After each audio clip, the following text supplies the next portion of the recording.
Bueno, buenos días a todos. Por este medio no es tan fácil, pero me interrumpen cuando quieran hacer cualquier consulta. Me mandan un chat y tratamos de resolverla. Antes que nada, bueno, una disculpa, o sea, como vieron en la presentación y lo que acaba de presentar Sebastián, soy ingeniero, no doctor como salió en la invitación. Aclaro eso porque no quiero que me acusen de usurpación de título. Bueno, hecha esta breve aclaración, vamos a iniciar con el tema que nos convoca hoy, que es la problemática. Perdón, que no puedo avanzar la presentación por alguna razón. Ahí está. Que es la problemática de los problemas financieros en las pymes. Acá, dentro del objetivo, yo puse una aclaración que vamos a tratar de analizar los problemas más comunes con independencia de las situaciones coyunturales, porque si nos metemos a hablar de las situaciones coyunturales hoy, no salimos más y esta charla nos vamos a pasar con novedades que van ocurriendo mientras dura la charla.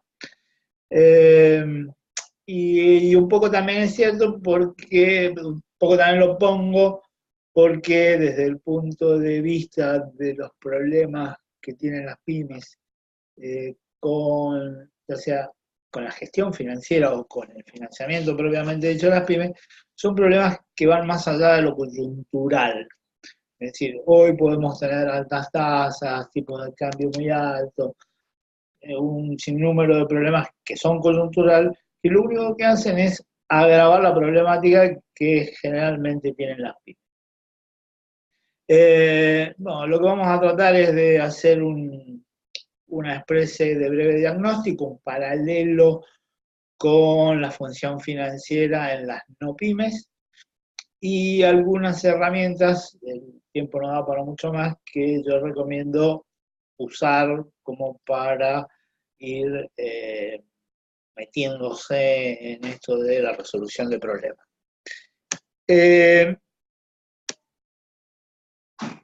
el punto de vista de administración financiera, en general, eso depende, va más allá de las pymes o no, de que sean empresas pymes o no, la gestión financiera moderna se ocupa de tres decisiones. Y aclaro lo de moderna porque eso también tiene un poco que ver con las pymes.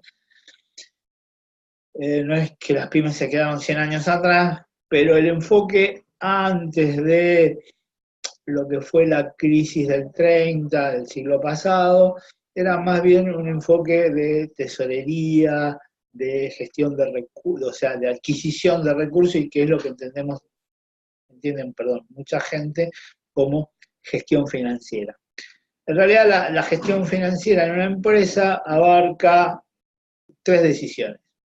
Básicamente, una decisión de inversión, es decir, y se pone esta en primera medida porque lo que busca es cómo evaluar en qué tenemos que invertir y buscar opciones de inversión. Es decir, la empresa sin inversión no tiene posibilidades de giro o tiene posibilidades de giro reducidas. Posterior a la decisión de inversión viene la decisión de financiamiento. O sea, la definición de financiamiento es la que sí se encarga de buscar los recursos más adecuados para la gestión de las inversiones que se hacen. Y por último, la administración de los bienes. Es decir, decidido en qué se invierte y con qué recursos se financia esa inversión, la función financiera también tiene que ver en la forma en que se administran esos bienes para la operación eficiente de los mismos. No vamos a entrar mucho más en detalle acá, pero cuando yo me traslado a las pymes, empiezo a encontrar ya algunos problemas con la función financiera que no son típicos en las grandes empresas. Como dije en el slide anterior, la gestión financiera abarca tres decisiones. tres decisiones que, si bien en una empresa grande están en cabezas de un gerente financiero, un CFO, como se llama comúnmente, tiene, digamos, especializaciones para cada una de las ramas. Alguien se encarga de las inversiones, alguien se encarga del financiamiento y alguien de la administración y gestión de los bienes. Por otro lado, este proceso de decisiones tiene normalmente ciertos estándares, cierta normalización, está basado en algunas metodologías más o menos homogéneas. En cambio, en una pyme, el proceso de toma de decisión por lo general no está formalizado, es decir, no hay una metodología constante, con posibilidades de documentación y de revisión, y por otro lado hay mucha centralización en el dueño, el emprendedor, el gerente general como único decisor financiero, con lo cual no hay, digamos, procesos de chequeo de la información, de las decisiones que se toman. La otra diferencia importante en la función financiera de las pymes es que, como dije antes, se enfoca más en la adquisición de los recursos, del financiamiento, perdón, y como objetivo principal de todas las decisiones financieras hay un enfoque en la rentabilidad antes que en la generación de flujos de fondos. Es decir, esto es una explicación muy fina, pero básicamente si uno toma los estados contables de una empresa, en una pyme se focaliza la vista en el estado de resultados antes que en los estados de variación del patrimonio neto, del flujo de efectivo, o sea, todos los otros estados de la empresa. Con lo cual, cuando uno tiene que tomar una decisión, al estar enfocado solo en el estado de resultados, la información que tengo acerca del giro de la empresa es bastante limitada. El otro tema importante es,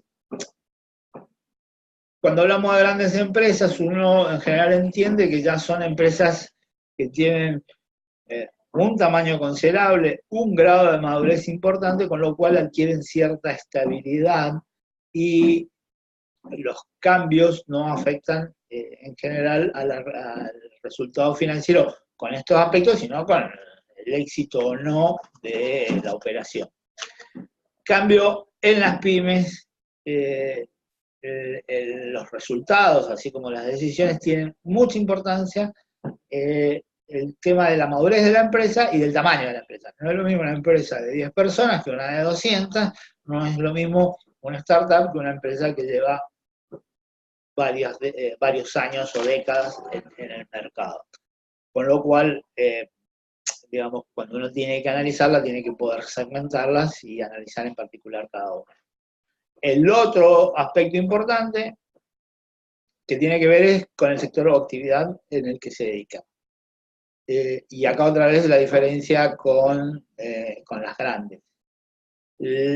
Como el enfoque en las empresas grandes de las decisiones financieras se basa más que nada en la generación de valor para el accionista, el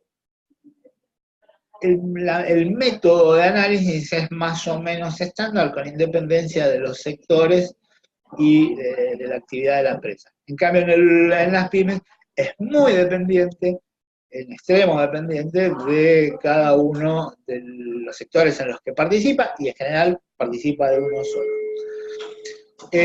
Y el último punto que afecta a las decisiones es la diversidad de la clientela. Por lo general, no es,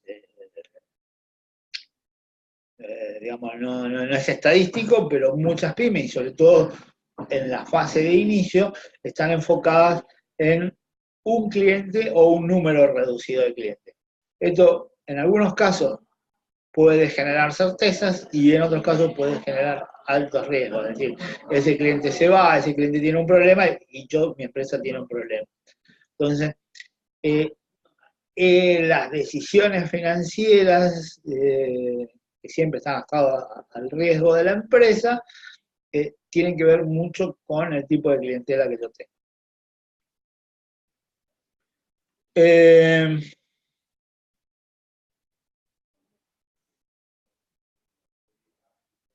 Si uno consulta la bibliografía muy rápido sobre las problemáticas que tienen las pymes en general, vamos a ver un amplio listado de temas, pero que según algunos estudios que estuve consultando, uno lo puede resumir en estos puntos. Desde el punto de vista de la decisión financiera moderna, vamos a ver que muchos de estos temas tienen que ver con la decisión financiera y no solo el financiamiento. Esto es un ranking que saqué de un trabajo de investigación, están ordenados de acuerdo a cómo fue la encuesta que hicieron. Salvado los dos primeros puntos, que es un problema de tamaño, pero que sí me afecta, ya el tercero es el financiamiento. Pero la obtención de equipamiento e infraestructura también es un problema financiero. El manejo de información de mercado también es un problema financiero. La productividad y la administración también son problemas financieros. Cuando, para simplificar y reducir, dado lo limitado del tiempo, podemos enumerar como problemas financieros los que detallo en esta presentación. Básicamente, el problema de acceso al financiamiento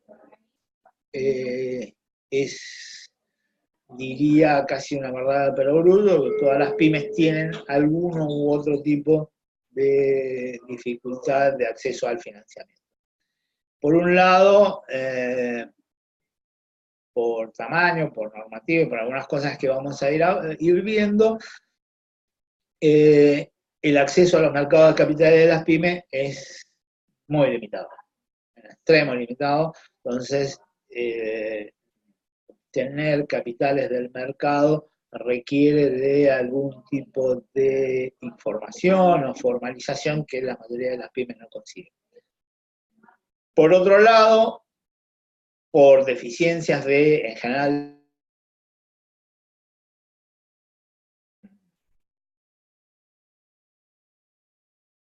por lo general, digamos, por el punto que enuncio más adelante respecto a la falta de estado financiero, es muy difícil el acceso a los recursos, como dice ahí, provenientes de apoyo del gobierno. O sea, es decir, sale una promoción en determinado sector, región, etcétera, y uno no puede acceder. En general, la dificultad de acceso es que no cuento con la información suficiente, ni la puedo preparar como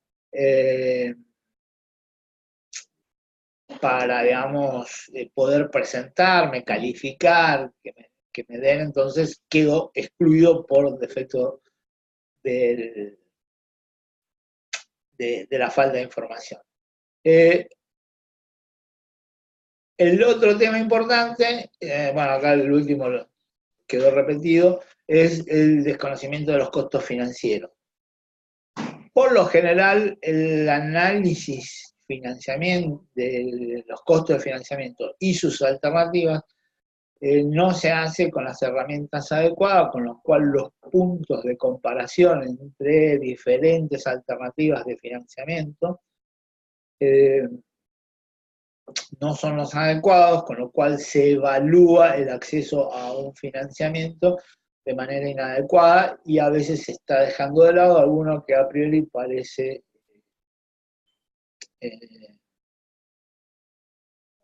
digamos, más atractivo o menos atractivo a priori. Como por ejemplo no leer adecuadamente todos los condicionamientos que tiene un préstamo, un crédito determinado y guiarse solo por ahí por una tasa efectiva, perdón, una tasa nominal que me están ofreciendo para determinada operación.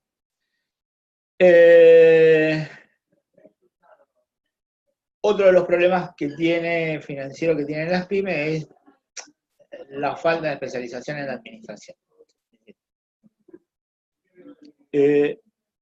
Muchas pymes, y sobre todo en la primera etapa del negocio, del crecimiento del negocio, o en pymes que relativamente chicos, el tema de la administración se relega a posiciones menores, no poniendo foco en los temas de gestión de los recursos propiamente dicho, y obviamente no siempre son los más capacitados para el manejo de la gestión de recursos, de la adquisición de los recursos, perdón.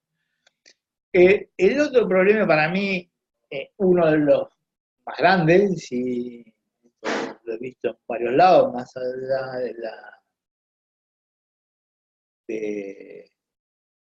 gestión de las pymes propiamente dicho, sino algunas no pymes también, pero sobre todo en las pymes, es el tema de la falta de estados. Cuando quise decir no pyme, digo pymes grandes, la falta de estados financieros contables y la falta de estados financieros contables reales. Acá, en general, los estados contables en las pymes se hacen como cumplimiento de una obligación impositiva que yo tengo que estar realizando todos los años para la liquidación de impuestos, y se toma solo desde ese enfoque, por lo cual muchas veces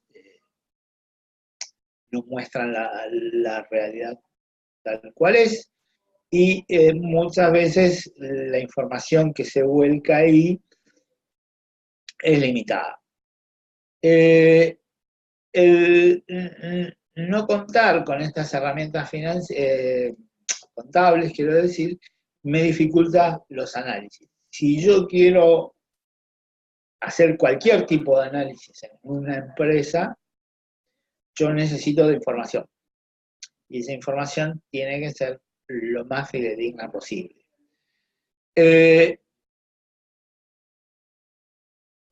Esto es, siempre lo digo, cuando uno se sube al auto, uno no maneja con el parabrisas tapado.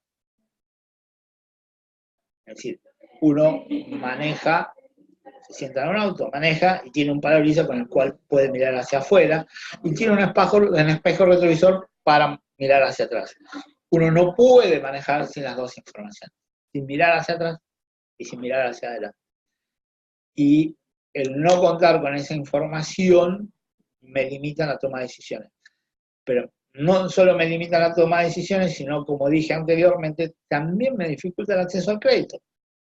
Porque cuando yo intento acceder a cualquier tipo de crédito o financiamiento, lo primero que me piden es información contable de la empresa. Es decir, para poder hacer una evaluación crediticia, me requieren de más información. Solo un ejemplo, normalmente por temas impositivos se achican, se minimizan los activos que uno tiene, y eso hace que después, cuando quiera uno tomar un préstamo, la limitación que yo tengo de acceso al crédito sea muy grande. Y atado a esto, podría hacerse sin esto, lo que no hay en general es un sistema de planificación. Es decir, al no haber un sistema de análisis y planificación, me comí de ahí, de la situación financiera, yo en general lo que tengo es, solo dependo de la visión del emprendedor para la conducción de la empresa. No tengo ninguna herramienta de gestión que me permita ver esas cosas. Desde el punto de vista de análisis financiero, vamos a ver algunas diferencias. Todo esto lo acabo porque una de las cosas que yo propongo es básicamente usar los sistemas contables como método de gestión financiera.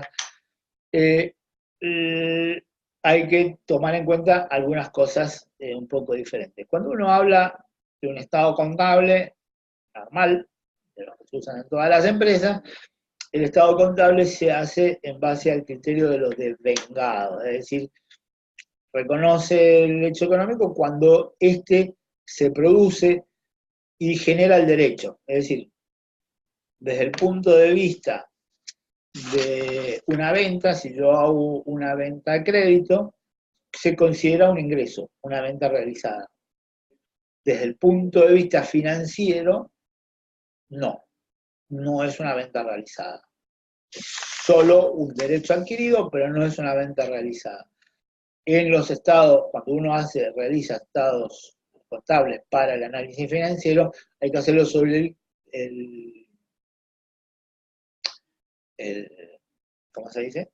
El concepto de lo percibido y lo pagado. Los hechos se registran en el momento en que ocurren o en el momento que van a ocurrir.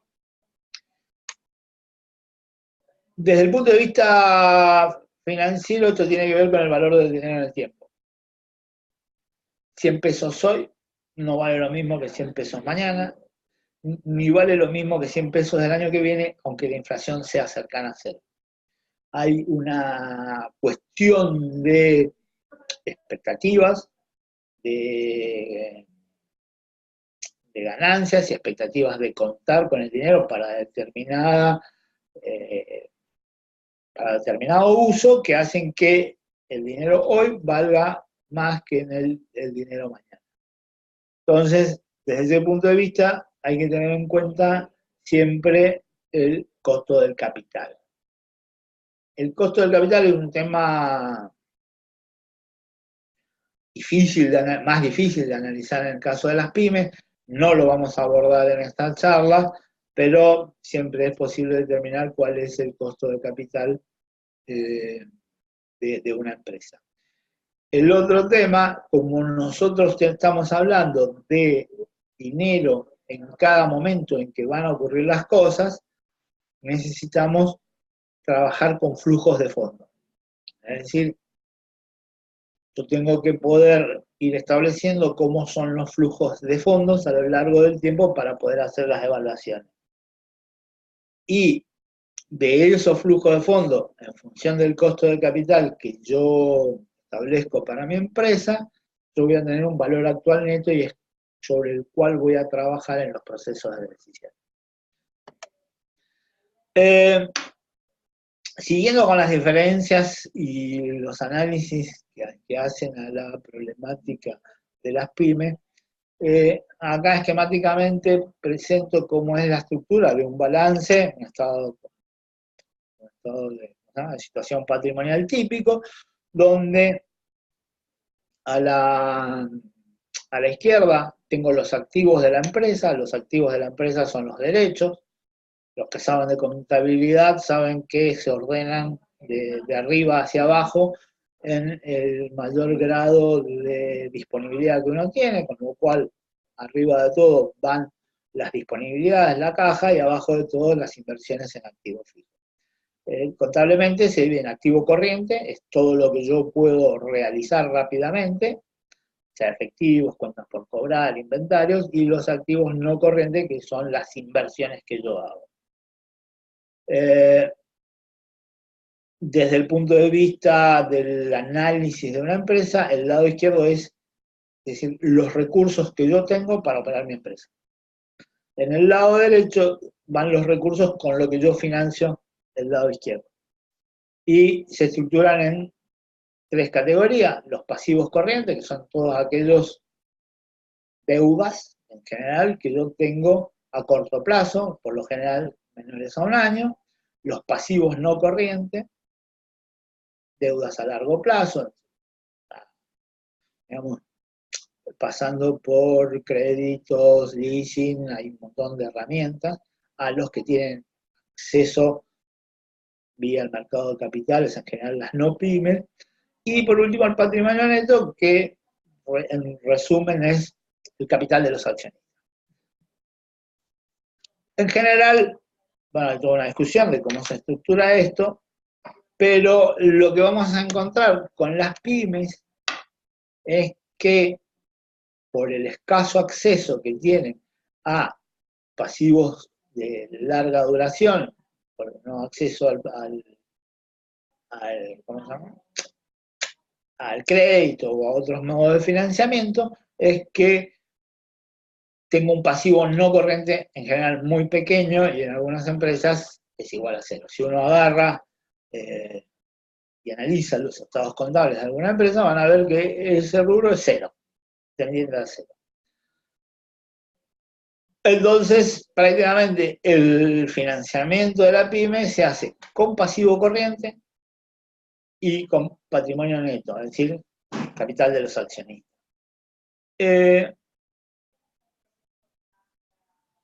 Hay toda una discusión de estructura de capital, que no la vamos a ver acá, pero lo que vemos en esta estructura es que termino financiando activos corrientes, llámese inventarios, llámese materia prima, con parte del patrimonio neto. Y no suele ser la manera más eficiente de financiarse. El otro lado es que también, al ser una pyme, no tengo grandes inversiones, con lo cual mi activo no corriente es más pequeño y esto complica la situación. Lo cual no es ni bueno ni malo, es lo que tenemos que gestionar.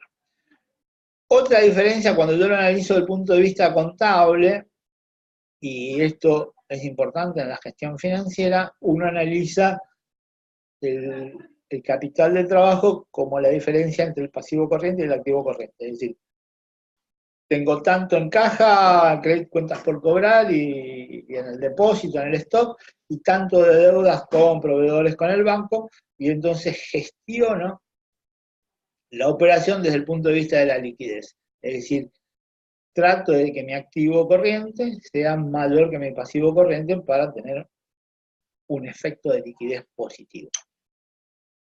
En la gestión financiera, la gestión financiera propiamente dicho, capital del trabajo es el activo corriente. Y desde el punto de vista es, ¿qué capital tengo yo aplicado a la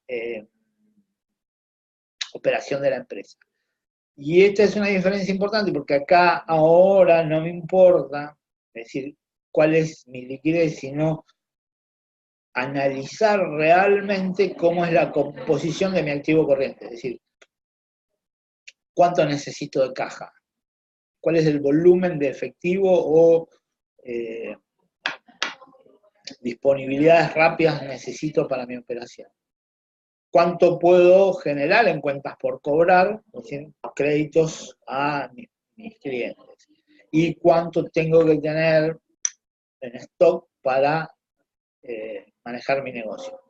Por lo general se suele hablar como que el demonio es el inventario o las materias primas, tratar de reducir al máximo, pero en general lo que hay que buscar es de ese total cómo estructuro mi negocio. El otro tema que en general hay que empezar a tener en cuenta en los análisis es la empresa no es ni una foto estática que es lo que muestra el balance, ni es el día a día en las cajas solamente. Si nosotros analizamos la empresa hay que ponerle mucho foco a un estado que en las pymes en general no se analiza demasiado, que es el estado del flujo de efectivo. ¿Por qué? Porque desde el punto de vista financiero, una producción lo que hace es transformar un bien de uso, una parte de un bien de uso, una maquinaria, etcétera, más un bien de cambio en un producto terminado, por ejemplo. Y eso es un flujo de fondo. Desde el punto de vista del estado de resultado en general, ese cambio no se refleja. Cuando ese producto que yo vendí, lo vendo a crédito, estoy generando un movimiento de flujo. Saco del inventario y lo pongo en cuentas por cobrar. No tengo el dinero, pero es un flujo. Por último, lo cobro y tengo el efectivo. Y ahí son 3 flujos que ocurren en tiempos diferentes en la empresa y esto hay que analizarlo. obviamente puede ir venta al contado, y después vienen los flujos hacia la cancelación de deudas o el pago de dividendos. Todo esto afecta el flujo financiero de la empresa y por lo general es lo que no se analiza en las pymes y en lo que hay que ponerle foco. En líneas generales, es lo que un breve diagnóstico de la situación de las pymes y los problemas financieros. Yo lo que voy a continuación es recomendar algunas herramientas de gestión financiera para el uso de algunas herramientas de gestión financiera para abordar esta problemática. Lo primero, ante cualquier situación y cualquier problema, es realizar un diagnóstico. Sin un diagnóstico no se puede tomar ninguna decisión. Si yo no sé dónde estoy, en qué situación está mi empresa, es muy difícil poder tomar decisiones. Por lo cual hay que adoptar alguna metodología de diagnóstico. Acá propongo una simple, sencilla, hay metodologías más complejas, estandarizadas, algunas de ellas que se pueden aplicar para generar, digamos, un diagnóstico. Como toda metodología, hay que seguir un proceso, de manera de que ese diagnóstico que yo haga sea verificable y sea revisable. Es decir, si yo voy a decir, tengo tal problema financiero, poder diagnosticarlo, tengo que poder revisarlo si cambiaron las condiciones o cambiaron la fuente. Lo primero es la determinación de objetivos.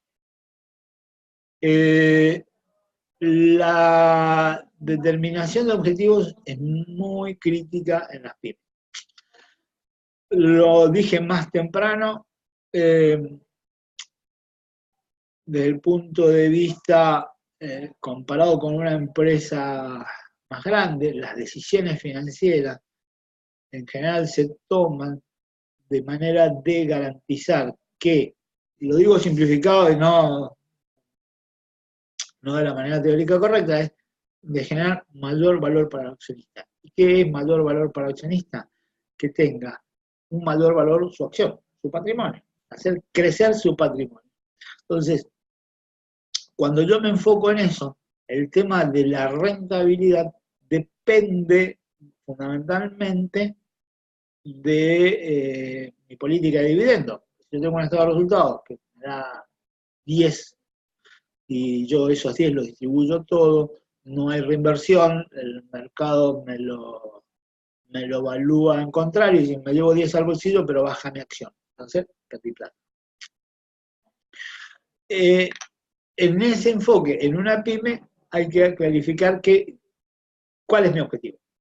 Y ese objetivo hay que validarlo, obviamente, con los dueños, los accionistas de la empresa, y tiene que ver mucho con los factores que dije al inicio, de en qué etapa de madurez estoy, qué diversidad de clientes lo uso, qué tamaño tiene, etc.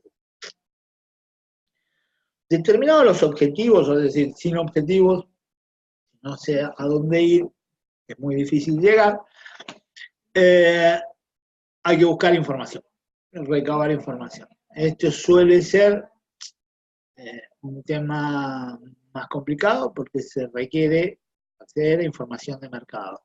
Obviamente, esa información de mercado muchas veces está en el conocimiento del emprendedor o del gerente o de cierto grupo asociados de empresas. Ahora, esa información, o también en las cámaras, en este caso uno puede ir sabiendo hacia dónde se mueve. ¿Por qué? Porque una vez que yo tenga esa información cruzada con mis objetivos, yo organizo los datos y tengo un diagnóstico preliminar. Hecho ese diagnóstico preliminar, debo reunir, validarlos y ajustarlos para tomar las decisiones que correctas y generar el plan que corresponda. Por último, realizado el plan, formular las recomendaciones y ejecutar el plan. Acá se me desordenó. No. Bueno. Cuando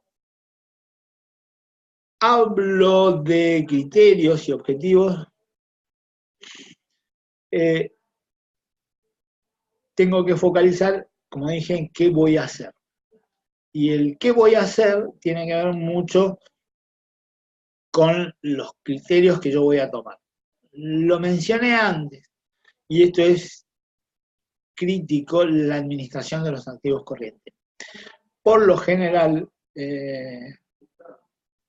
hay algunas estadísticas que leí recientemente, el 70% de las pymes en Argentina utiliza el financiamiento que consiguen externo para el financiamiento de los activos corrientes. Y el activo corriente es lo que me da la operación de la empresa. Con lo cual, la decisión de qué estructura de activos corrientes tengo es una decisión importantísima en el corto plazo. Es decir, hay gente que por seguridad mantenga un stock alto. Y ese stock alto significa capital inmovilizado que yo puedo tener en otras operaciones.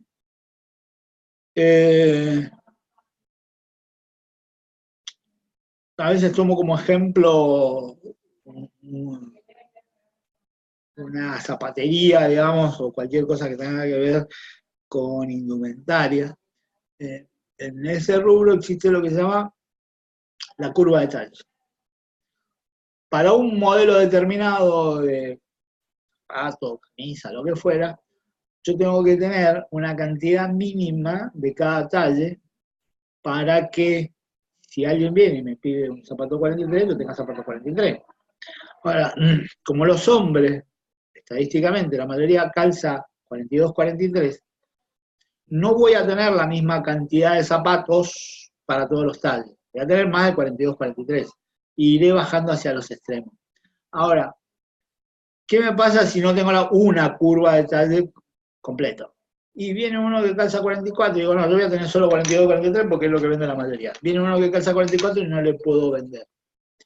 Y eso es un cliente que pierdo. Entonces, esa decisión del stock que tengo que tener es importante y tiene que ver con mi negocio, pero también tiene que ver con mi decisión financiera. ¿Cuántos zapatos tengo que tener de cada modelo? Eso tiene que tener que ver con la gestión de inventarios en general, o la necesidad de contar con materia prima para producir ante una determinada demanda. ¿Cuánto necesito tener de cada una de las cosas para poder satisfacer mi demanda? Como dije más temprano también, la gestión de disponibilidades. ¿Cuánto tengo que tener en caja? ¿Cuánto tengo que tener en cuentas salaristas en una empresa? ¿Tengo que tener un flujo positivo? ¿Tengo que tener un flujo negativo? Es decir, estas son cosas que hay que sentarse en cada caso y en función de los objetivos que me ponga, poder usarlos.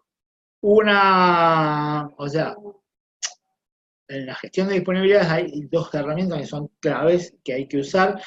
Uno es tener, como dije, una evaluación de flujos de fondos lo más predecible posible, lo más larga posible. Yo sé que esto cuesta un montón, pero si uno puede ir estableciendo necesidades de efectivo día por día, semana por semana, mes por mes, a lo largo de un año, uno puede ir teniendo control sobre esos momentos. Y la otra es, bueno, obviamente tener algún tipo de facilidades preaprobadas para cobertura de emergencia. Y acá es importante porque en general, por la falta de acceso a estos métodos, uno ¿qué termina haciendo? Teniendo descubiertos preaprobados en el banco.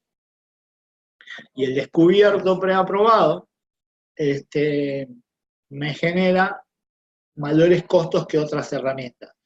Y si además no tengo esto y no tengo una buena planificación, ¿qué termino haciendo? Recurriendo a otras herramientas como los descuentos de documentos, facturas, cheques, etc. El otro punto importante es la gestión de cuentas por cobrar. En la gestión de cuentas por cobrar es crítico analizar qué volúmenes de venta pierdo al empeorar mis condiciones de crédito y viceversa.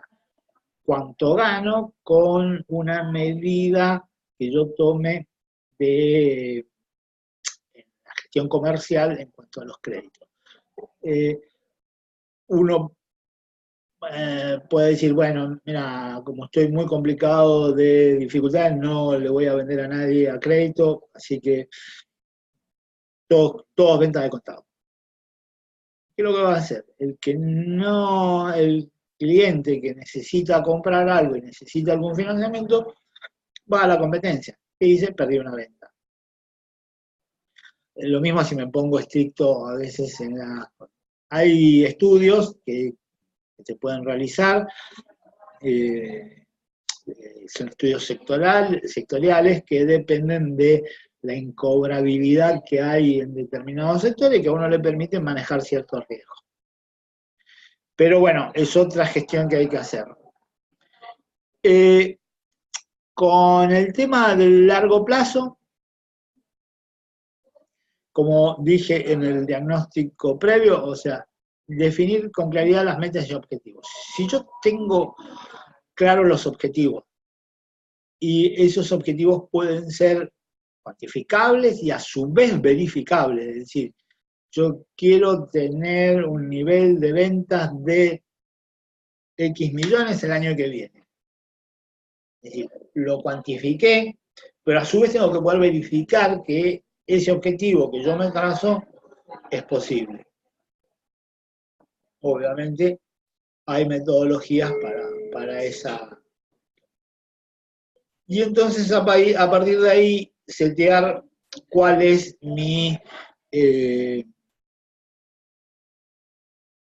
¿cómo se llama? Mis criterios para la toma de decisiones. Y esto es importante porque muchas veces en algunos cursos que tomo, sobre todo en nivel de grado, me dice, bueno, pero yo quiero hacer tal o cual cosa. Y vos estás en ese rubro, vos conocés ese rubro. ¿Es posible que vos puedas llegar a producirlo en un año?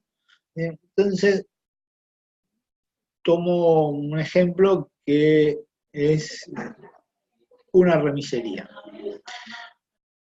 Si yo digo que el año que viene quiero tener 200.000 viajes, no sé cuánto produce una remisería, pero digo, no, yo el año que viene quiero alcanzar, no sé, digamos 500 viajes a la semana. Para hacer 500 viajes a la semana necesito 10 autos. También es verificable, es posible, se puede estudiar, ver si es razonable, si no es razonable, qué acciones de mercado tengo que tener. Ahora, digo, necesito tener 10 autos. Para tener 10 autos, yo analizo distintas alternativas de tener esos autos. Tamaño, modelo, cuánto estoy dispuesto a invertir, si es usado, si no es usado. Pero también las estrategias de financiamiento. Pido un préstamo al banco y compro los autos, pido un leasing por los autos, alquilo los autos. Son todas herramientas financieras que se van a analizar en cuanto a los objetivos. Ahora, lo digo que no es compatible con ese objetivo, es decir, me voy a comprar una camioneta. ¿Es compatible con el objetivo? Entonces, ese tipo de cosas son las que hay que analizar cuando yo digo cuál es mi objetivo y hacia dónde tengo que ir. En general, cuando uno habla de criterios a largo plazo en las pymes, obviamente hay que focalizar en la rentabilidad sobre ventas, o sea, en general, si no, en largo plazo, si no tengo rentabilidad sobre las ventas, no puedo generar flujo de efectivo para otras cosas, pero no es el único motor de la generación de flujo de efectivo. El otro objetivo que suele importar mucho en las pymes y eso condiciona las decisiones es, bueno, voy hacia un nuevo mercado. En general, una pyme nace en un nicho pequeño y decide, son decisiones estratégicas, pero de vuelta, son decisiones estratégicas atadas a objetivos.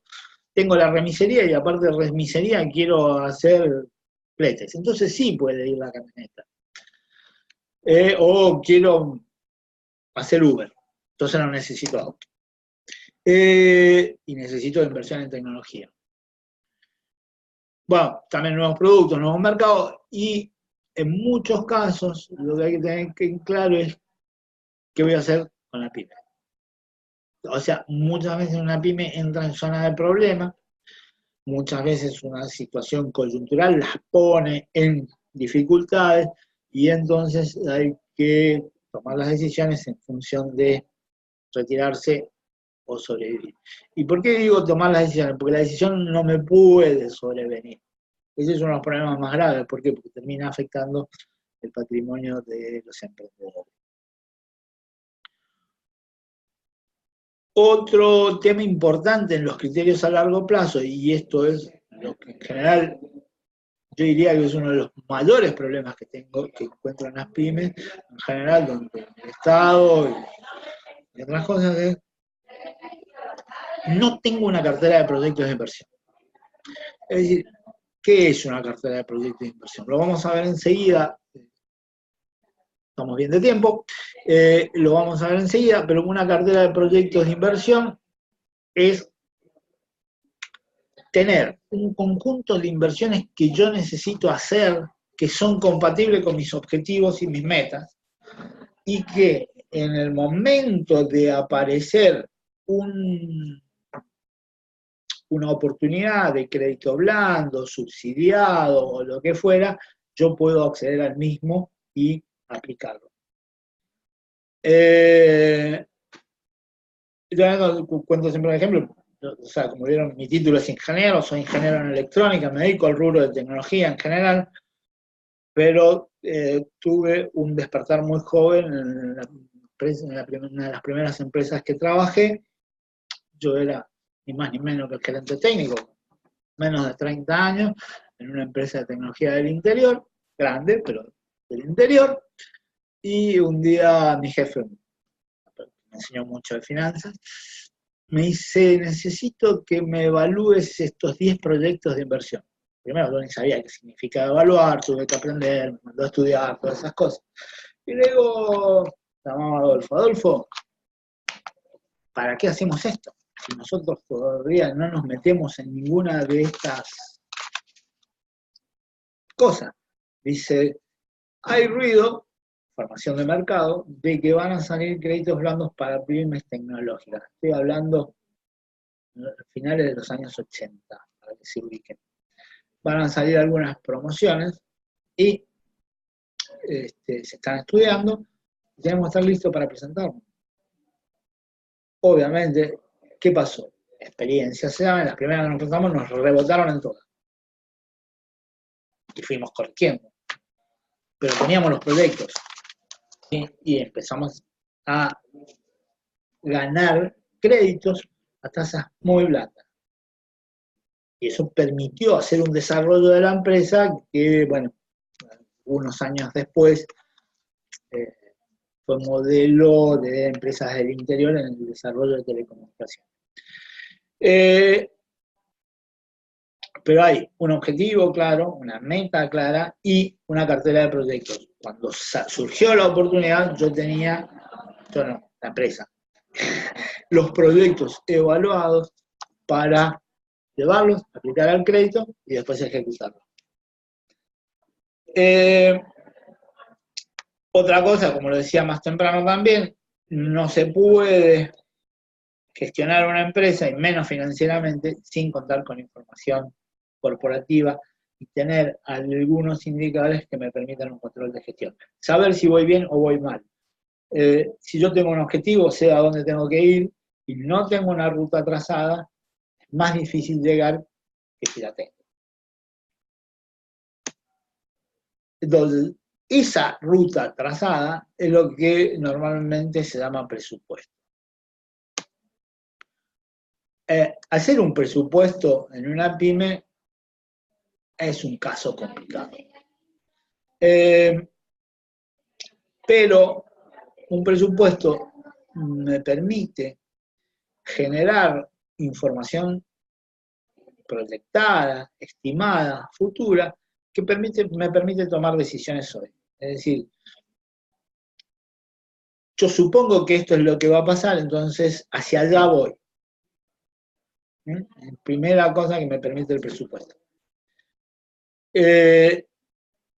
A su vez, el presupuesto me sirve como herramienta de control. Es decir, estoy yendo bien, voy por la ruta adecuada.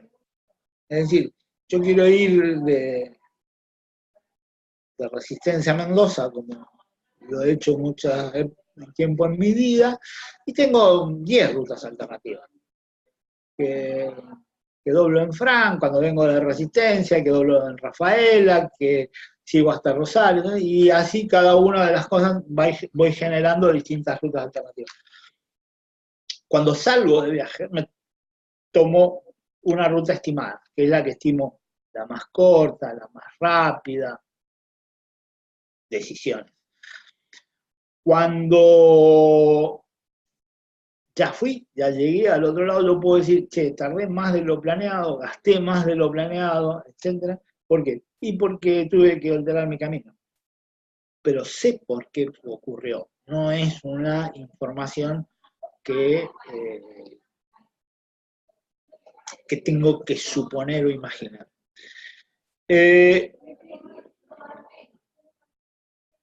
Hay mucha gente que discute en la facultad todo el tiempo respecto a la pertinencia de hacer un presupuesto en economías como la nuestra y en tiempos como el nuestro. Es decir, cuando no sé cuánto está el tipo de cambio el lunes que viene, no sé a cuánto va a estar, menos puedo saber a cuánto va a estar dentro de 6 meses, tasas de inflación elevadísimas, todas esas cosas y mucha volatilidad. Justamente el presupuesto lo que me permite es acotar esas incertidumbres. Nadie tiene la bola de cristal, ni aún en estabilidad. Nadie la puede tener. Uno puede recabar información y uno puede hacer el presupuesto bajo determinados presupuestos. Bajo determinados supuestos. Eso me permite a mí, de vuelta, como dije en el trazado de la ruta, saber si yo fallé, dónde fallé. Y si mi análisis me da diferente, saber por qué me da. Por otro lado, en empresas muy chicas esto no es necesario, pero ya en pymes un poco más grandes, el sistema de presupuestos sirve como un método de comunicación de cuáles son los objetivos. Normalmente pasa que algunos empleados o recursos humanos toman sus propios objetivos, digamos, en función de una malinterpretación de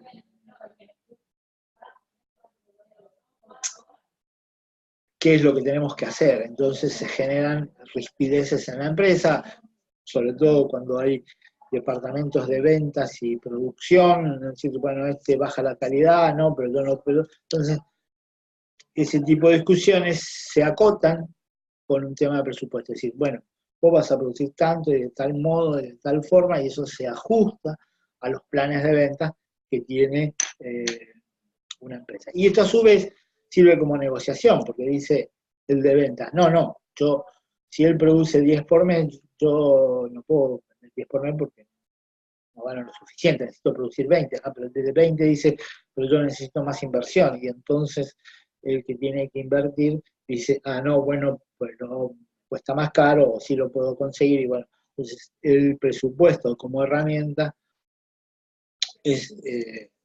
adquiere mucha importancia. ¿Cómo se arma un sistema de presupuesto? Esto, por eso lo decía más temprano, hay que sentarse, tomar los estados contables de la empresa, transformados en estados financieros y proyectarlos hacia adelante. Es decir, yo tengo mi estado de resultado es el que dice, vendí tanto, mis costos fueron tantos, mis gastos tanto de impuestos, tanto de amortizaciones, resultado de la empresa del año tanto. Entonces, lo que tengo que hacer es tomar ese estado de resultado, histórico me sirve como información, y proyectarlo hacia adelante. ¿Qué horizonte de tiempo? Y va a depender de la empresa, va a depender de los proyectos que vamos a trabajar. En general, lo primero que se hace como herramienta de gestión es presupuestar el año siguiente. Es decir, este año vendí 1000, tuve un costo de venta de 500, etcétera, etcétera, y digo, bueno, el año que viene voy a vender, necesito vender o alineado con mis objetivos, 1200. Y mi costo va a ser tal, y mis gastos van a ser tal. Entonces, lo primero que hago es armar ese estado de resultados proyectado hacia adelante. Entonces, eso ya me empieza a marcar determinada línea de cómo yo me tengo que mover. Si yo digo, tengo que vender 1200, si llego a la mitad del año y no vendí 100, o sea, no llegué a los 1100, tengo un problema. Me estoy apartando de los objetivos. Si estoy apartando de los objetivos, tengo posibilidades de corregir. Después del estado de situación patrimonial, lo que normalmente llamamos balance, también proyectado, es decir, bueno, yo arranco el año, o voy a arrancar el año que viene, con tanto de capital de trabajo, tanto de activo no corriente, tanto de pasivos, tanto de patrimonio, miren, quiero terminar el año en esta situación. Y también lo hago proyectado, entonces empiezo a ver cómo es el tránsito de uno y puedo ir tomando correctivos en el año. Eso sería el presupuesto económico, porque yo voy a tomar situaciones estáticas de principio y de fin. Vamos a ver que eso se puede hacer mes a mes, semana a semana, de acuerdo a las facilidades informativas que uno tenga. Y el otro método, lo siguiente a hacer es el presupuesto financiero. Es decir, bueno, yo dije, tengo esto de ventas, esto de costos, esto de activos, pero ahora yo tengo que saber cómo voy a mover los fondos. Porque probablemente yo dije, voy a arrancar con 1 millón de activos,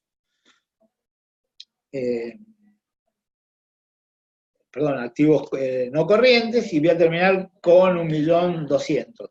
Esos 200, ¿cómo lo voy a financiar? ¿De dónde sale? ¿Sale de las ventas o sale de un crédito? Y acá hay que poder empezar a manejar los tiempos, porque probablemente mi idea es que salga de las operaciones, es decir, de las ventas, pero no va a llegar en el tiempo que yo necesito para hacer las operaciones. Y entonces tengo que empezar a evaluar en qué momento entra una cosa y en qué momento otra. Obviamente, una vez que tengo el flujo de ingresos proyectados en el periodo, claro, vuelvo a aclarar, todas estimaciones.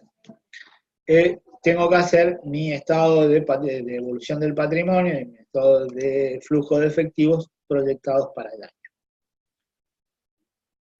En general, esta parte del presupuesto la primera parte del presupuesto económico, el presupuesto financiero, no se hace con un horizonte mayor al año.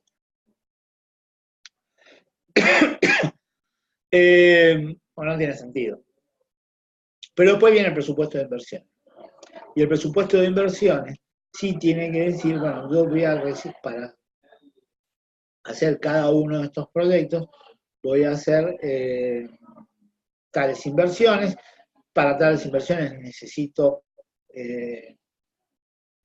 tanto capital en activo fijo, tanto capital en activo no corriente, y eso me va a generar un flujo a lo largo de los años. Vuelvo al ejemplo de la remisería, es decir, bueno, yo el año que viene necesito 10 autos porque voy a hacer 500 viajes a la semana, es una barbaridad, pero no importa, una barbaridad de autos, no de viajes. Ahora, ¿durante cuánto tiempo yo voy a generar esa cantidad de viajes para pagar estas inversiones? ¿Cuánto dura el activo auto? ¿Qué vida útil tiene? ¿2 años? ¿3 años? 5 años. Entonces yo tengo que empezar a hacer mis proyecciones de cómo yo voy a hacer para ir pagando ese activo a lo largo de los años. Como digo auto, digo una fotocopiadora, digo una máquina para hacer cualquier cosa, o un terreno, un local, lo que fuera. Cada una de esas cosas requiere de un proyecto de inversión. Como lo dije, yo estoy recomendando usar los estados contables como herramienta de planificación y control. Lo cual requiere contar con los estados contables y adecuar los estados contables para poder llevar esta información. Es decir, no dejarlo solo para que tener una información fiscal, sino, ya que lo tengo que hacer, hacerlo para usar. Hoy es muy común, prácticamente hay sistemas contables para empresas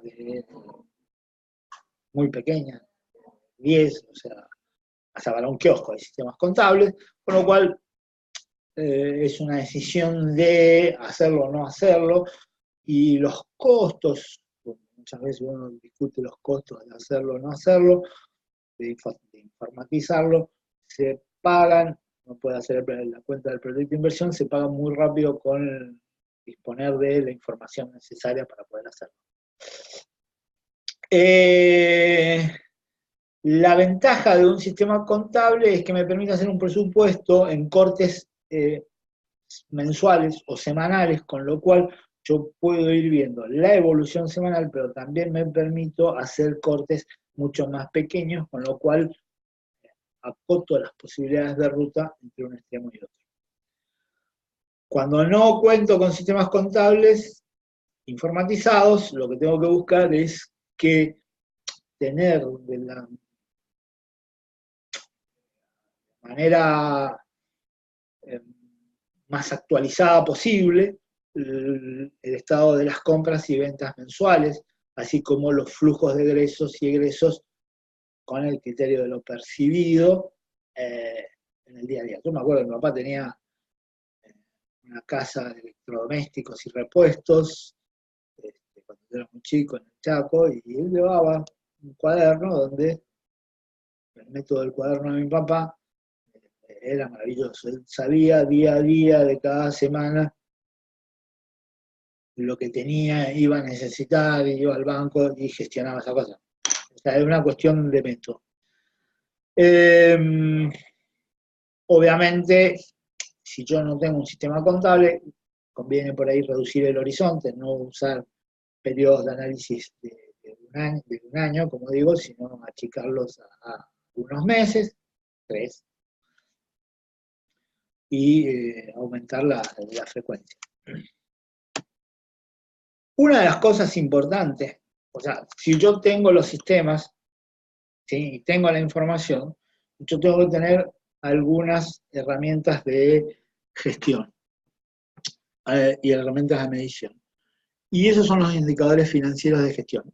Yo los voy a pasar muy rápidamente, los que vamos a ver, porque no es para varias horas dedicados al tema, pero básicamente lo que se conoce como relaciones financieras, indicadores financieros, lo que hace es tomar datos del balance, perdón, expreso mal, tomar datos de los estados contables, no solo del balance, sino de distintas fuentes, e interrelacionarlos y calcularlos en forma relativa.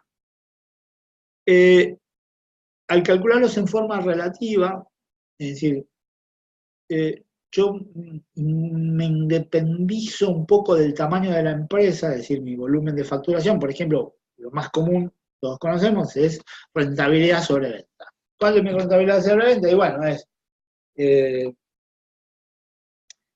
¿cómo se llama? Ventas sobre costos, perdón, utilidad, dije cualquier cosa, ventas sobre costos, utilidad neta sobre ventas, y saco mi porcentual, es decir, si yo vendí 100, y tengo una rentabilidad de 10, tengo una rentabilidad del 10%, una utilidad del 10%. Cuando yo hablo, digo, tengo una utilidad del 10%, ya me es distinto si yo vendí 100, 1000 o 1 millón, y me permite comparar con otras empresas. por ejemplo, otras empresas del sector. ¿Cuánto es mi rentabilidad sobre ventas? ¿Está buena mi rentabilidad sobre ventas respecto a las otras empresas del sector? Me permite comparar también entre diferentes sectores, eso me permite tomar decisiones financieras, es decir, uy, si yo fabrico zapatos tengo una rentabilidad sobre venta del 10%, en cambio, si yo tengo una remisería, mi rentabilidad sobre venta es 15%. ¿Qué hago? ¿Sigo con los zapatos o me pongo una remisería? No es la única decisión, pero me sirve poder hacer ese análisis entre empresas distintas. Un tema que hay que tener en cuenta es que, digamos, el tema de indicadores financieros fundamentalmente nace hace 100 años, creo que estamos cumpliendo 100 años este año, no sé exactamente la fecha, en la empresa DuPont generó un conjunto de índices financieros que al día de la fecha se sigue usando. Al final, cuando los veamos, alguno los puede reconocer. ¿Qué tiene? En las empresas grandes, como tienen esquemas financieros muy parecidos y cierta homogeneidad en la toma de decisiones, me permite comparar estos indicadores aún entre sectores diferentes, pero tengo mayor nivel de información pública como para comparar. En el caso de las pymes, no. Entonces, tengo que buscar los sectores específicos que yo necesito para poder comparar. Entonces tengo que buscar un grupo de muestra que se parezca al de mi empresa, ya sea en localización, tipo de producto, tipo de cliente, las variables que vimos más temprano. Entonces, el índice, las relaciones financieras son las que me van a permitir gestionar. Es decir, vuelvo a tomar el ejemplo, tengo que ir a un viaje, tengo que ir de Buenos Aires a Córdoba, son 800 kilómetros, quiero llegar en 8 horas. Bueno, tengo que tener un promedio de 100 kilómetros por hora. Puedo tener un kilómetro de 100 por hora. ¿En cuánto tiempo llega el resto? ¿Por qué camino voy? Entonces, ese indicador de 100 kilómetros por hora también me hace independiente de la distancia. Si yo quiero llegar a Tucumán, la distancia cambia, pero el promedio no. Entonces, no sé si se entiende, pero los indicadores financieros me permiten hacer ese tipo de análisis. Muy rápido, repasar algunos. La verdad que acá esto de la creatividad es infinita. Yo cuando doy el curso en la facultad, en KS, todo ese tema de indicadores, lleva más de una clase entera viendo las distintas alternativas y los significados.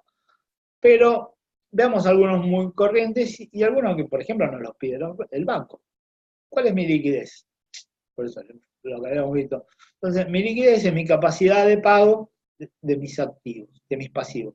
Si esa razón, activo corriente sobre pasivo corriente, me da menor que 1, no sé si estoy en problema, pero es algo que al banco no le va a gustar. Puede ser mi decisión que sea menor que 1, no, tiene que ver con una decisión de estructuración de capital, pero no lo vamos a ver. Razón de endeudamiento.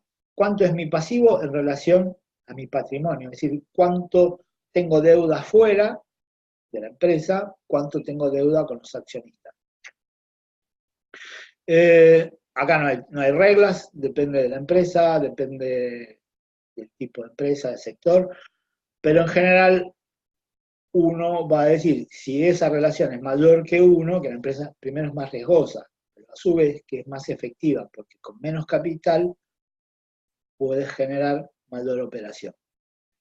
Y eso se ve con la palanca financiera. Si yo tomo la palanca financiera que relaciona el activo sobre el patrimonio, es decir, cuántas veces mi activo representa mi patrimonio, es decir, cuán efectivo soy yo con poca inversión en generar una operación 2, 3, 4, 5 veces más grande.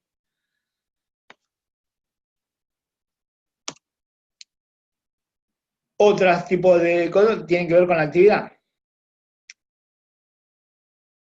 ¿Cuánto tengo inmovilizado yo mis activos? Es decir, mis activos, parte de mis activos es los activos, ¿cómo se dice? corrientes. Si yo tengo una proporción muy grande de activos corrientes respecto a los no corrientes, y mi volumen de venta no es tan grande, yo tengo un problema financiero. Y eso me lo muestra la rotación de activos. Si yo tengo 1 millón de activos y vendo 1 millón por año, voy a vender mis activos una vez al año. Es decir, que tengo mis activos inmovilizados en promedio un año.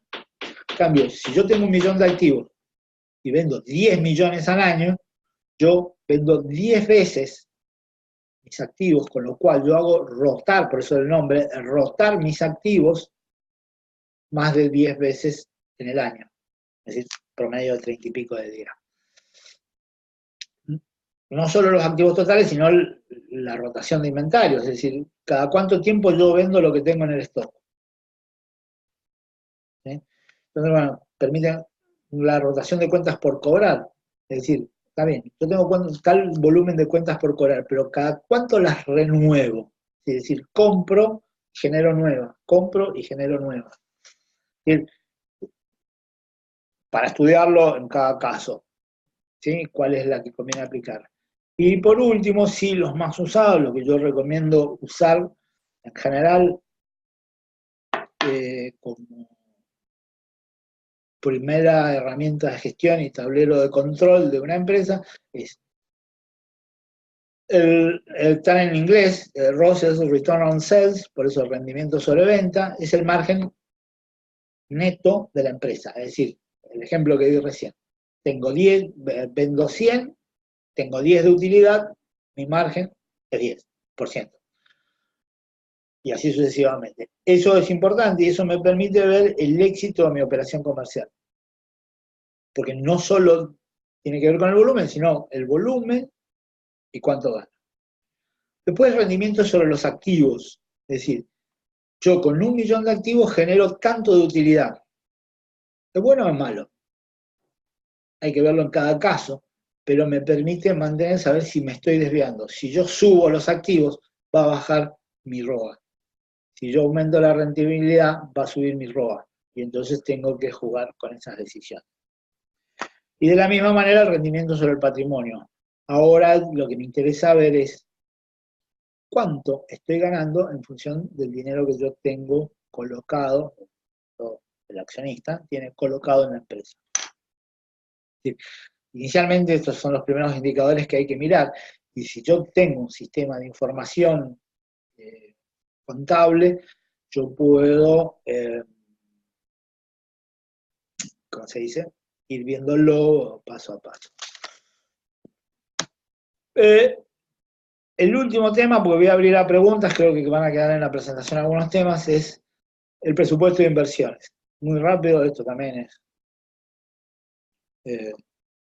tengo una materia, prácticamente se dedica solo a esto.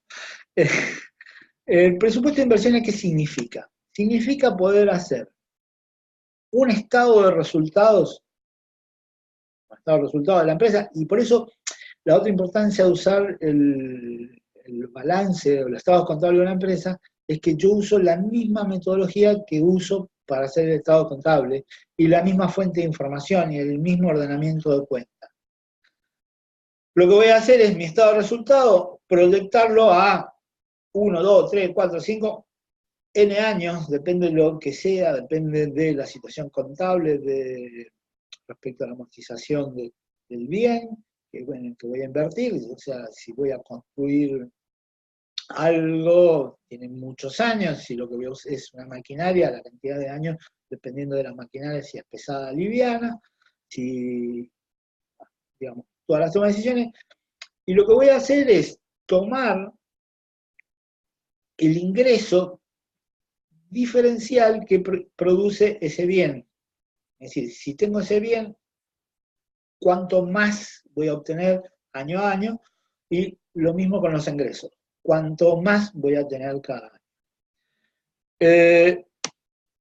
Las técnicas de proyección no las vamos a ver ahora, y mucha bibliografía de vuelta, y se pueden estudiar, pero la idea es construir algo parecido a esto, donde tengo mi estado de resultados proyectado a, en este caso, 5 años, y donde tengo en el año cero mis inversiones, en activo fijo y en capital de trabajo.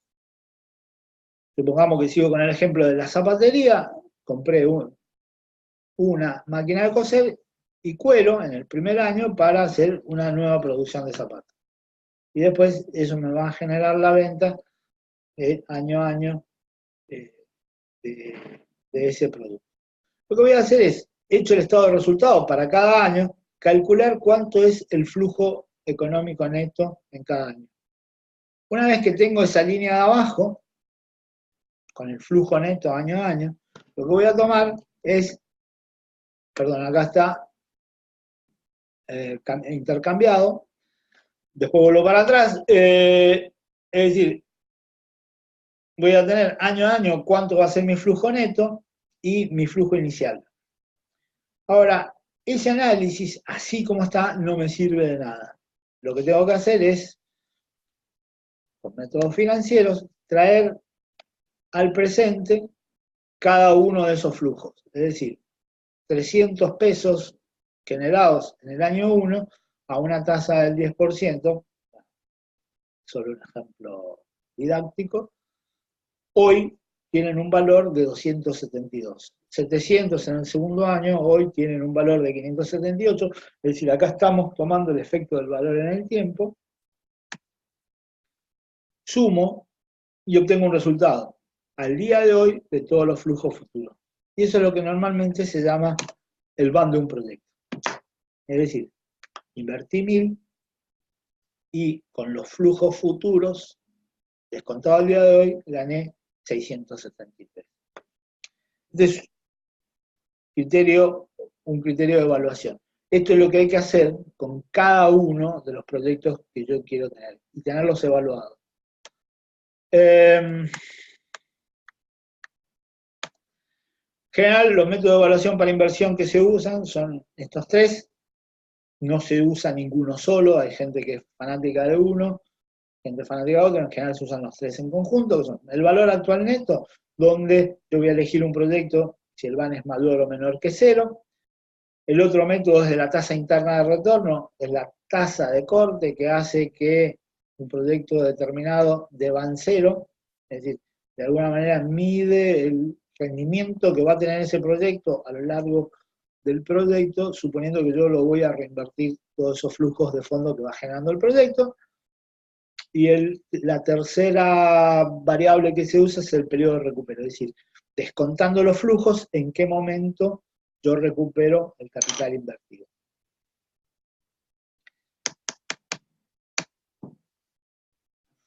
Bueno, y muestro esto gráficamente, acá termino y abro a preguntas si alguien quiere hacer para usar los últimos minutos en consulta. En una interpretación gráfica, si yo tomo a distintos valores de tasa, hago el cálculo de distintos valores de tasa, voy a trazar esa curva. Y lo que voy a ver es que lo que yo calculé como BAM es la línea roja, ¿sí? Es a una tasa de corte el valor que tengo de mi proyecto es tal. Y la tasa, la TIR de un proyecto es la tasa en la que se hace cero el BAM. Es decir, ese proyecto, así como está, me da un rendimiento del 34% y un BAM de 6,73 a la tasa de corte. ¿Cómo determinar la tasa de corte? Como dije, es todo otro tema. Bueno, me queda esto, pero queda para ustedes. Ya no tenemos más tiempo. Quería ver si alguno tiene alguna consulta. Sebastián, no sé si están en línea, si puedo seguir 5 minutos más. No sé el resto, si está de acuerdo.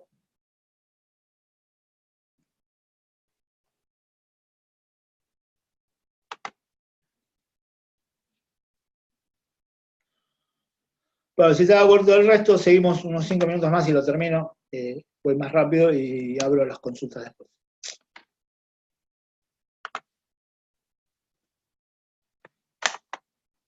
En las decisiones de financiamiento, me quedaron 3 slides, hay que tener en cuenta algunas cosas respecto al corto plazo y largo plazo.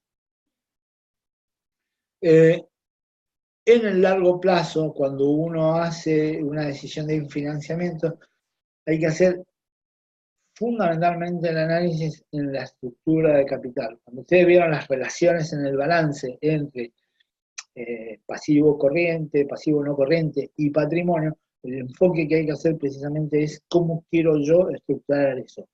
Cuánto quiero yo que esté financiado con externo y cuánto quiero yo que esté financiado con interno. Obviamente acá es donde mayor problema tienen las pymes. Acá es donde mayor dificultad de acceso se tiene. Y esa decisión de estructura tiene que ver con el costo del capital.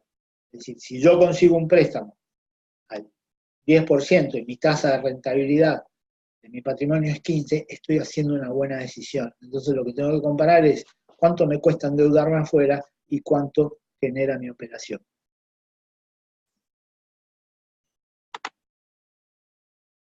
Perdón, habilité el chat.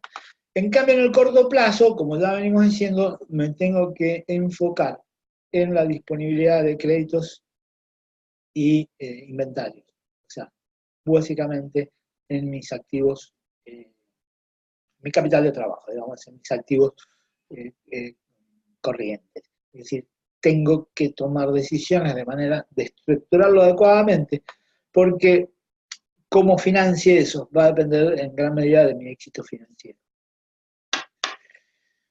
Obviamente, la mezcla de financiamiento tiene que ver con el riesgo que van a ver los inversores o los bancos sobre mi empresa, y eso va a afectar mi costo de financiamiento.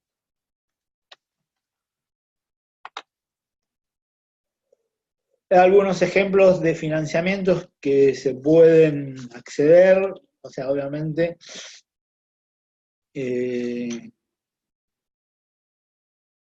toda una batería para discutir, pero la primera línea es la más importante y es la que más se resiste en las pymes. Dice llanamente. En general, el control de una pyme, control, digo, la gerencia, los dueños, los accionistas de una pyme, tienen pánico a ceder el control o a compartir el control. Con lo cual, en general, se autolimitan en una capacidad de financiamiento en no emitir acciones, es decir, no incorporar nuevos socios. Si tengo un proyecto que realmente es bueno, yo puedo incorporar nuevos socios.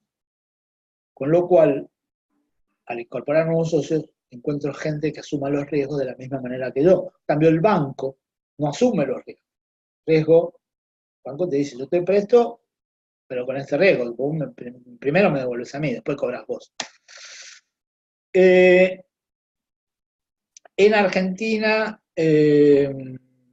existe, muy limitado, pero existe algunos mercados de capitales secundarios al que pueden acceder algunas pymes grandes que tienen muy buenos niveles de formalización. Digamos, eso es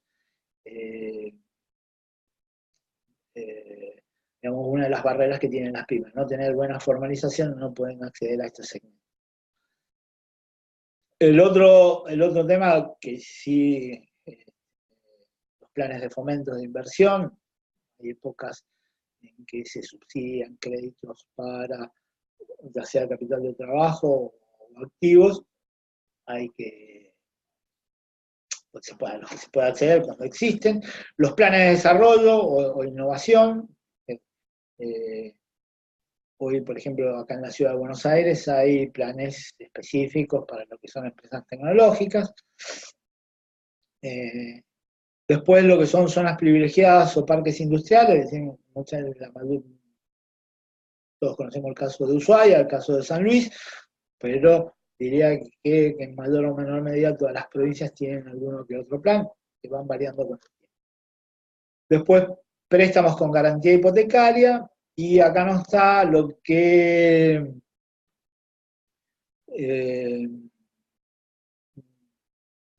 se implementó hace unos años lo que llaman seguros de garantía recíproca, digamos, donde se permite compartir garantías para obtener determinado financiamiento. Uno de los problemas que tienen las pymes, no tener activos, es no tener garantías.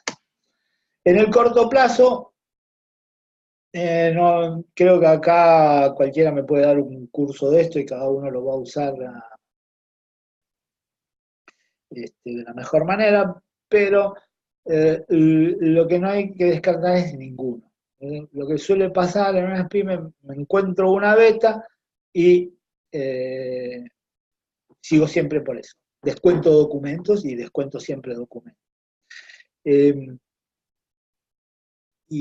O tengo algún, ¿cómo se llama? Algún acuerdo de sobregiro y solo uso el acuerdo de sobregiro. Lo que hay que ir buscando es el mix de financiamiento. Bueno, ahora sí terminé, me tomé los 5 minutos más y abro a preguntas si alguno me quiere hacer una pregunta. Ernesto, ¿Sí? ¿cómo estás? Mucho gusto. Pablo Vera, te habla de San Juan. Quería hacerte una consulta. Cuando vos estás hablando las cuentas por cobrar, quizás en el caso de una pyme que se dedica al rubro más comercial y no a la construcción como nosotros, porque te explico, nuestras ventas están dirigidas en un 70% al Estado. ¿Me entendés? Nuestro cliente principal es el Estado. ¿Cómo haces para poder armar un flujo de caja puro o algo que nos sirva para proyectar con ese cliente tan particular, que es poco determinable, digamos? Justamente. Justamente ahí es donde más tenés que hacerlo. Yo, de hecho, trabajo en una empresa de tecnología donde nuestro principal cliente es el Estado. Si bien en la empresa en la que trabajo actual, mi función no es la gestión financiera, sino más la gestión comercial, el éxito de nuestra empresa está en tener justamente planificado el flujo de cajas de acuerdo a los proyectos. Obviamente, todo flujo futuro, vos tenés probabilidades de cobro o no cobro, pero en la medida de que vos, supongamos, generás una venta, cuando digo generás una venta es resultaste adjudicado en una licitación, ¿sí? Sí. Supongamos. Vos tenés un periodo que vas a ejecutar la obra, no es algo chico, ¿sí? 2, 3 meses vas a ejecutar la obra, ejecutada la obra vas a recibir un certificado. Ese certificado, en ese momento, vos lo tenés que considerar como que está vendido, ¿sí? Okay. Cuando vos consideraste que está vendido, vas a decir, bueno, el contrato dice que voy a cobrar a los 60 días. Entonces yo empiezo a armar mi flujo con eso.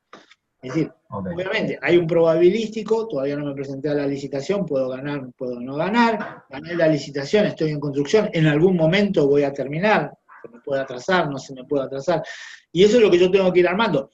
Si yo lo puedo armar, y tengo algún atraso, por ejemplo, se me atrasó, entonces yo ya sé dónde tengo que corregir, pero se me atrasó esta y no todas las que tengo, no sé cuántas tengo, digo, pero digo, o sea, justamente, en el caso que vos decís es donde más hay que hacerlo, porque la comercial, la que vende a la calle, incluso en el rubro de construcción, un corralón, y dice, bueno, yo más o menos de acuerdo a tal cosa vendo tanto, y tiene una imprevisibilidad más grande que la que podés tener vos.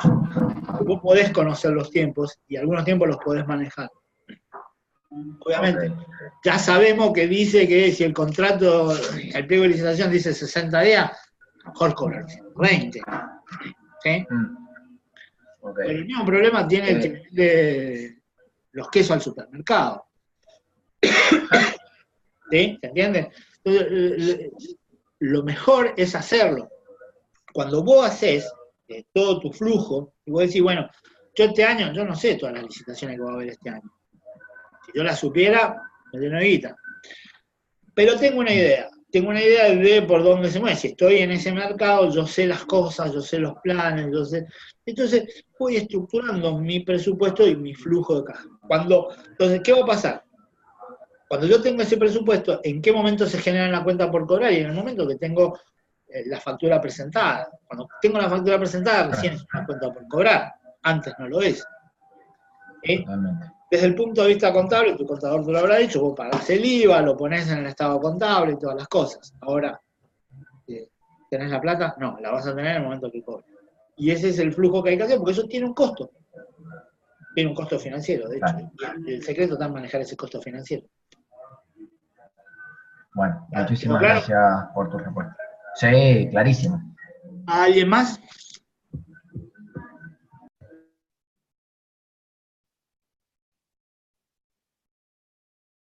Ah, un emprendimiento. Sí, ¿cuál es la duda?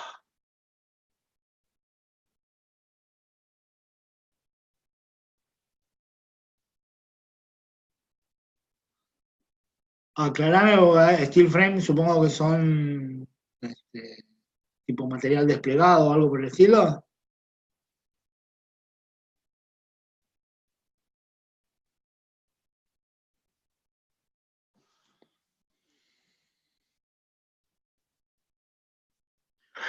Y el punto es de dónde arrancás, como siempre. Eh, es decir, vos empezás a desarrollar el emprendimiento implica la fabricación de estos productos. Si implica la fabricación de estos productos, vos vas a necesitar una inversión importante en estampadoras, plegadoras, todo ese tipo de cosas. Ah, vos lo vas a comercializar, comprar y comercializar.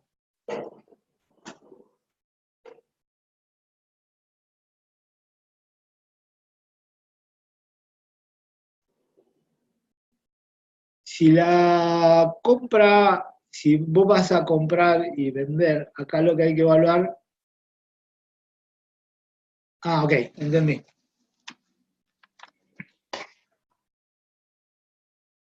No, en este caso, si es por obra, lo que hay que evaluar mejor es el momento de compra. No hay grandes cosas, es decir, no estoquearse si no necesitas, eh, evaluar correctamente en una obra, es decir, los momentos en que se hacen las erogaciones y los momentos en que se cobra.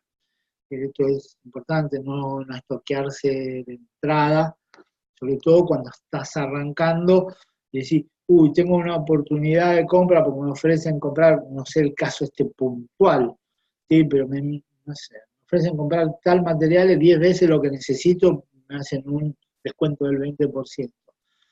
Entonces, si me voy a estoquear para eso, tengo que saber que lo voy a poder usar. No estoquearse de más, entender cuál es el ahorro de costo y cuánto perdés financieramente de acuerdo a cada cosa. Lo otro importante es cuando arrancás un emprendimiento, es poder hacer un análisis, obviamente, desde futuro, lo más, no me sale la palabra, lo más moderado posible sería de mis expectativas, no digo pesimista, digo moderado, de mis expectativas de venta, facturación. A veces el exceso de optimismo hace que uno no alcance a arrancar en la pyme, o el exceso de optimismo no está acompañado por las inversiones necesarias para poder acompañar. No sé si respondo tus preguntas.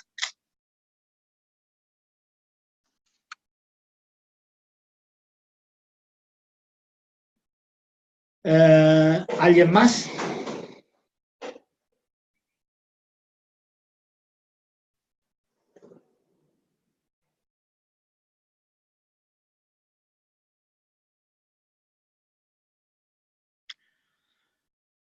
Bueno, si no hay más consultas, cerramos acá. Muchas gracias a todos, espero que les haya servido. Traté de ser lo más concreto posible. Gracias, hasta luego.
Bueno, ¿qué querés? Terminemos de Agustina. Estoy meando, boludo.